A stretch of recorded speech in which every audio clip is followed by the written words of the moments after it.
Welcome to It's a Serenus Life podcast. Hello, guys. I am so sorry that it's been about 2.5 months since I did another episode. Somehow my purpose found me, and it totally is directing me. The big guy upstairs is in the driver's seat, and it happened, and I'm kind of just along for the ride. And I know something's coming. I've been feeling like something's coming. But it's like I wanted to document this journey so much, because if any miracles come through that I've already witnessed, that I've already gone through, I wanted you to be able to see them or hear them or something. I just know that I want to be a loving and beautiful ripple effect in the world. And I want people to know that they are loved and that they are seen. But in order to get there, I had to learn some really tough lessons. And those lessons consisted of a lot of valleys and a lot of mountains, a lot of darkness, but also not forgetting about the light. And if you paid attention to those earlier episodes, I said that this was all started because of a car accident that happened to me March 13th, 2023. And it came out of nowhere. The weird part is about 2 weeks before I had gotten in a fender bender, not my fault, by a retired vet that shouldn't have been driving. He took his daughter-in-law's car, no license, nothing, and he wasn't paying attention to where he was going, and he ran right into me. And I always feel like sometimes I'm given like a heads up before something big happens. I didn't know that it was prepping me for a much bigger accident that was going to happen in a week and a half that would totally alter my life. So after I handled that, he drove off. He wouldn't let me call anybody or do anything. I even waited in the car while he ran away, because he knew he had done something not right, illegal. And I have done so many times where I've left an accident because the person and I had talked and it was not that big of a deal, and then all of a sudden you find out you get sued by the other party. So I don't care if it's a little fender bender, I'm calling the cops, because I don't want to deal with that crap. I don't want to deal with the lying and the cheating and the stealing and all that stuff, because there's enough of that in the world. I don't want to listen. I don't want to do that. I don't want to do that. So I was taking my kids to school on this particular day in the morning. I was wearing my purple robe, and I had my slippers on. And 2 seconds before I left the door, I remember looking at my shoes going, should I wear my slippers or should I wear my tennis shoes? And I'm like, I already look like a mother mess taking 2 kids to school. I'm totally going to be in my purple robe and I'm going to wear my slippers. So that's what I did. Except this particular morning, we had a new snowfall, very light, but enough that when I pressed on my gas, there was going to be a little bit of a slip. So I did have to be careful. And I was coming through an intersection, and, we all know what that's like when you have that yellow light, and you either are going to go for it or you are not going to go for it, but you do have a choice. And when I had tested the brakes, and I wasn't going, literally the fastest you could go on this road was 35. So it's not like I was going that fast. I had realized that it was a lot slipperier than I had thought.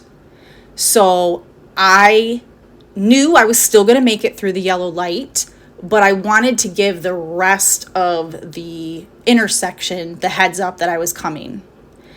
And so it was one of those intersections where it was like a 3-way stop, right? Across Where the girl came, it was like a dead end on that side. So I'm heading to the kids' school, and this girl was going to Starbucks to get coffee, but she thought she knew the exact time that her light was going to turn green, and it was wrong because it wasn't green. And as I was just about to hold my hand up to press the horn to let everyone know that I was coming to that intersection, literally her car flew right in front of me, and I ran right into her. I remember the car spinning, all the airbags went off. My kids were in the car. My son was ready to jump ship. He's like, I'm getting out of here. And I'm like, no, bud, hold up. And what I know about me now is, like, if I'm in a really intense situation, I go right into like protective mom mode. Like, I can handle crap when it's like, what is it? Like a big thing. Like, I can think straight. I just like recover later from it. Right. So, for instance, you have someone pass away. Those feelings do not just come to me, right away. I don't have that pain and suffering, that grief yet. Like, that hits me a little bit later, but I'm able to handle what I need in an emergency situation. So I remember telling my son, like, bud, you got to wait. Mom's got to assess. I knew that I had whiplash because I have had whiplash before. And as we all know, it is not fun, but I didn't think that I hit my head. I remember somehow, because you're in like superhero mode at that point, I remember calling another mom that I knew lived close, and I was like, dude, I just got into an accident, like, help me out with the kids. Yes, I called 911. I called my husband. He didn't answer right away. I called him again, and I'm like, dude, there's been an accident. But do you want to know who was the one that got hurt? It was me. And I didn't know what happened. I didn't know if I hit my head, but I knew I needed to go probably to the hospital. So it was my first time driving in an ambulance. I was very out of it. My friend was the emergency doctor. She saw my name and she came in. She's like, Sarah, are you okay? And I remember just crying because, mind you, I'm in my purple robe. Another thing that was crazy is, like, the cops were there in like 2.5 seconds. Like, by the time I looked up to find out where my car was, I was in a ditch. The car was totaled. All the airbags went off. But I could somehow see, like, oh, I was at this intersection and this is what happened. But again, I don't remember hitting my head, okay? Because I remember just going into mom mode, and I was taking care of the kids, and I was making sure I called everyone, but I wasn't really paying attention to me. So I was going to be stubborn. We had asked, like, okay, she doesn't think she has a concussion, but should she still go? And says, hey, when it's the head, like, you don't want to mess with that. So my friend comes in, asks me, I break down in tears, and I just looked like homeless. It is a Monday. My hair looked like a rooster. I'm in my purple robe. I'm in my slippers, and I get hit by a lady who just wanted to get her Starbucks coffee. And that accident changed everything. The concussion that I didn't know that I had appeared probably about 24 hours later. I remember I started slurring, really bad headaches. I couldn't focus. I didn't know what was happening. But whatever was happening was like I had to give up control because I was in uncharted waters that I had not been in before. I never had a concussion like this before. And you guys, like I said, I don't remember hitting my head. But that concussion literally got me into OT, PT, a trauma head clinic. I gosh, I can't remember. I think I was still in counseling because I totally believe in therapy and, working through things. I just don't want to put it on anybody else. I would rather pay someone to listen to me for like 60 minutes anyways. I knew I had that, but all those doctor visits, like, I worked my ass off to get my head back to what it was before the accident. But I had changed. I remember pushing everyone away because too much chaos, too much stressful situations made my mind feel very overwhelmed. Lots of anxiety. I had to push everyone away. I couldn't deal with anyone's crap. Nothing. I have such a wonderful partner in life, and he stepped up and he took care of everything, whatever I needed. But I had to learn how to, rewire my brain, I guess. It's like a clean slate is what it felt like. I don't know. And it was like right after the accident, I think I got strep throat from the hospital, except I couldn't get rid of it. So I had it for like 3 months straight, strep throat. Not once, not twice, 3 times. I remember getting stung by a honeybee one day, and then 4 days later I get stung by a wasp and my hand swelled up. And you guys remember that game where the gophers pop up and you have that mallet and you keep hitting them on the head? No joke. That's literally what I felt like was happening to me. I'd get up, I'd get knocked back down. I'd get up again, knocked back down. But no matter how much times I'd get pushed down, I was like, this is not going to beat me.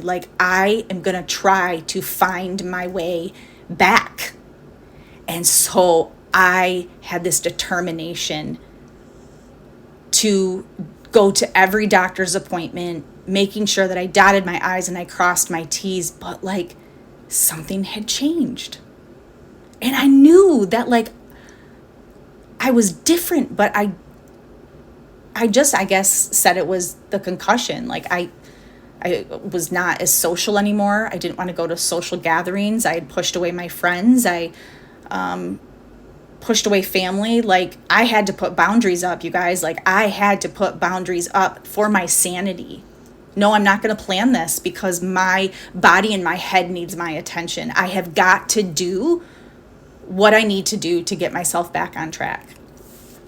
And of course, the bee stings, the strep throat, one of the worst things was getting bullied by adult women, because some people are just still in high school, or they want to get all huffy and puffy and dude, I've been bullied my whole life on random things. I'm not dumb. A bully is usually the most miserable person in the world, and something's either happening to them or did happen to them in their lifetime. And when they think or find a easy target who maybe is just too happy and they're miserable people, hey, let's go after the nice one. Dude, that's been my whole life. But what do you think I did? Do you think I sat down, or do you think I got up? I'd get up every damn time, because bullies will not control me. No one will control me. I am in charge of my thoughts, my way of doing stuff. So when these girls were coming at me, you guys, they were doing it when my brain was still healing. And do you know how incredible difficult that was to have to be on a computer all the time to do this organization that I was a part of, while I have a very decent head injury? And I remember I kept telling them, you guys, can we just meet? I learn differently, you guys. I can't read words and be like, oh, I understand that. I need someone to read it a different way so I can comprehend things. I have always been that way. I learn differently. But then you just didn't talk about problems. And now finding out that most likely I had ADHD when I was a child because my son has it and it comes from a parent. That was probably where a lot of my,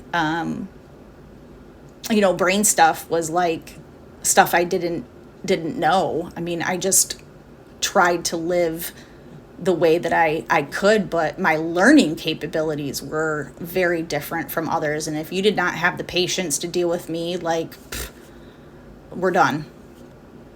And so as I asked for compassion, can you guys just meet with me? They didn't want me. They didn't want me on the team. They were threatened by me because I was going to challenge if I thought things were unfair or done right. And they just wanted to have the full steam ahead train motion. I'm about to go. And I was old enough at that point that, like, you guys, we have to learn how to be in a same room, whether we get along or not. We need to hear each other's opinions, and then we need to talk about it and try to put emotion aside. Just because we disagree does not mean we're bad people. But these girls were still stuck in, I don't know, high school. And so I'll just tell you that, like, I've always been someone who fights for the underdogs. Why? Because I was an underdog myself, and I know what it feels like. And I'm not the type of person that lets someone go through something alone, especially if they don't have faith. But all I know is I couldn't have got through what I went through since the car accident if I did not give up, like, control. Because I thought if I went to all the doctor's appointments and I took all the medicine that I needed to, and I did this and I did that I got it. But there are some things that will happen in your life, and sometimes they're not, like, on accident. Like, if you really think about it, sometimes things that you can't explain happen because you are on the wrong path and you need a wake-up call. And if you don't think that I thought that this car accident was like a freaking divine intervention of, like, hey girl, we are going to take all your crap that you have dealt with your whole life and we're going to get rid of it and we are going to rewire your brain from the beginning. And so I went through every doctor's appointment and everything that was happening to me. I went through it because I knew I had the ability to rewire my brain. I'm not going to be the same. I won't be the same. I can't be the same. My head, it went through something. So the way that I dealt with all the stuff was I started writing music. And if you listen to previous episodes, that was like a massive fork in the road of my life when I was in my younger years. Like, I just thought that I was going to be able to go into music and my life was going to be happily ever after. And that is not what was planned for me. I had a halt.